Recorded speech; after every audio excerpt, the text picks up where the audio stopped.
Alam niyo po bang pinakamabilis sa paraan para maging masaya? What is the quickest and easiest way to be happy? Ito po, yung tingnan mo sa buhay mo kung ano yung meron ka. To see and appreciate what you have. That is the quickest and easiest way to be happy. And what is the easiest way to be sad? Ano yung pinakamabilis at madaling paraan para naman maging malungkot? Yung tingnan mo sa buhay mo, yung wala.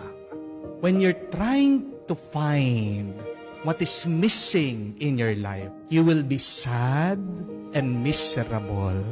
Ang kasabihan, happiness is not having everything, but happiness is being thankful for everything in your life. So the question is, are you thankful for what you have in your life? Have you looked around at your life? And have you been grateful for these things, for the people that you have, the experiences that you have undergone? Dahil kung hindi mo pinapansin, tinitignan, pinapasalamatan ang mga bagay-bagay sa buhay mo, magiging malungkot ka. Amen? Remember that gratitude is a free antidepressant. Meron po mga ibang tao, depressed, may sakit. Ang sakit nila, chronic sadness.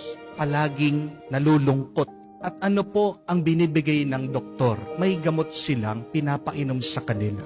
Pero hindi mo kailangan uminom ng gamot para maging masaya ka.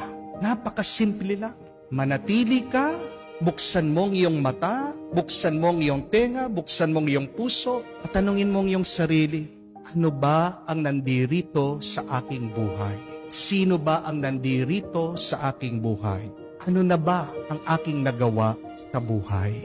See, Jesus was also doing this in the gospel. He was listing his accomplishment, and Jesus was praying over them to the Father. Jesus was presenting them to his Father. Sabi niya, I have glorified your name. I have finished the work which you gave me to do. I have proclaimed your name to men. I have given them your word. Kaya nga masaya ang ating Panginoon. Kasi meron siyang natapos sa mga pinapagawa ng kanyang Ama. Oo, marami pang kailangan gawin eh. Hindi pa talaga tapos ang misyon. Hanggang ngayon, tinutuloy natin ang misyon na iniwan ng ating Panginoon. Pero hindi ibig sabihin, dahil meron pang kulang, hindi ka na magpapasalamat. Oo, may kailangan pang gawin, pero tandaan mo, may nagawa na. At ang tanong, nagpasalamat ka na ba doon sa natapos na?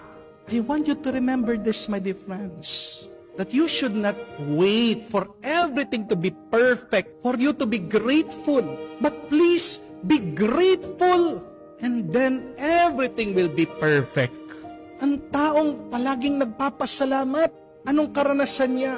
Karanasan na masaya dahil ganap, may nakompleto na.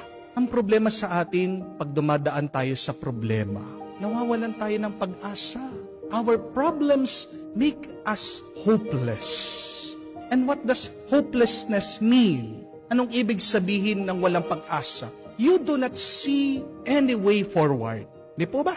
Kaya nga sinasabi ng iba, wala na po talaga, Father eh. Wala nang solusyon, wala nang magawa. When you are hopeless, you are blind to the future.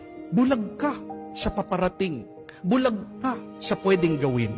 Anong kailangan gawin? Anong pwedeng gawin pag ikaw ay walang pag-asa, maraming problema? Manatili ka muna at pwede kang lumingon at tignan anong nangyari, ano nang nagawa mo, ano nang natapos mo. Remember that, my dear friends.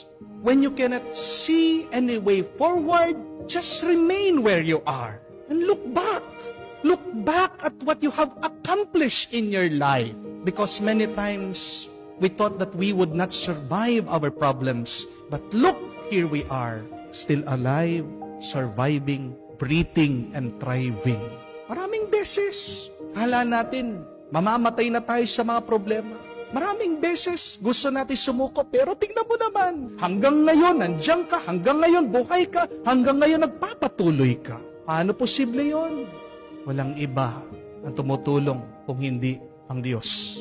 Nagtutulak sa iyo, nagpapalakas sa iyo ay ang kanyang grasya. Count your blessings. Look at your accomplishments. Do not be in despair.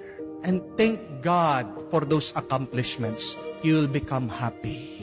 Tignan niyo po, napakarami dyan.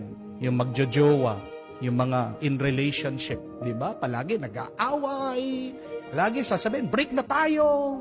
Ilang beses sinabi na, wala na tayo, wala na talaga. Pero mga ilang araw lang, ilang linggo, babalikan na naman. Di po ba? Ilan na ba yung mga sinasabi na, wala na talaga, wala nang pera, daming utang. Pero nababayaran naman ng mga utang. Di po ba? Bigla-bigla, dumarating yung pambayad sa utang. Nagkakaroon ng pera, pambayad sa utang. Nakakayanan naman. Hindi naman nakukulong dahil sa utang. Yung mga iba, nawawala ng pag-asa dahil may sakit. Pero nakakalimutan, yung mga napakaraming beses din na nagkasakit tayo. Nagkasakit ka dati, gumaling ka, gagaling at gagaling ka pa. Kung maniniwala ka, kung aalagaan mong yung sarili, mangyayari. Kung posible nun, bakit hindi posible ngayon? Hindi po ba? Kaya nga, huwag tayong masyadong mag-alala. Ang kailangan mong gawin, manatili ka lang kung nasaan ka. Mas maganda, manatili ka sa Diyos. Tignan mo kung ano ang nandyan sa iyong buhay. Pasalamatan mo ito sa Diyos, mararamdaman mo ang tuwa at saya. Tatandaan mo, hindi ka hahayaan ng Diyos na magpatuloy sa problema mo na walang grasya. When there are problems, God will give you enough grace to tackle those problems, to solve those problems.